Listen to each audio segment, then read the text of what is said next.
Kimi Räikkönen climbs the hill out of Junção at Interlagos to put in a brilliant lap in Q2. He would not be able to surpass this lap in Q3, so let's see why it was so amazing, using the throttle trace at the bottom of the screen and the brake blocks to see how he's controlling the car. He gets very, very deep down into turn 1 on both laps, but manages to square off the first corner a little better on his great lap.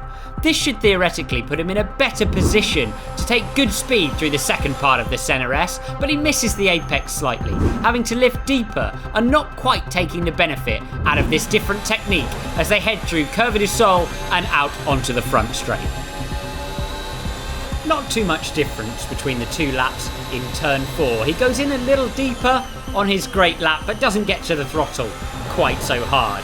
That is a strategy that he'll be using throughout this great lap and really pays dividends through the middle sector. In Ferradura and the SA hairpin, he demonstrates great brake control. Look at the brake block in red. As he rolls in gently on the brakes, he uses a little extra dab to get the car right over that inside curve. He rolls more speed in to turn number 8 on his great lap and doesn't need to get in the power quite so hard. On his good lap, he feels the necessity to power the Alfa Romeo out and has this big snap of oversteer running wide.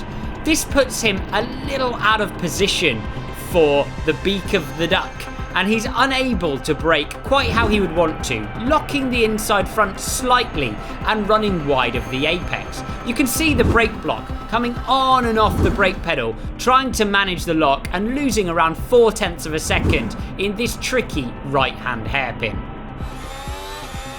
We're already reaching the end of the lap as Kimi descends on Junção. On his great lap, he'll turn in slightly earlier, whereas on his good lap, he'll try to get in slightly later in order to get on the throttle earlier. He doesn't quite nail this though, running wide of the apex and actually ending up slightly later to throttle and messy on the outside curve. He will lose time all the way through this uphill run to the line, putting himself 0.8 back from his Q2 best in Q3. It was still a great qualifying performance from the Finn.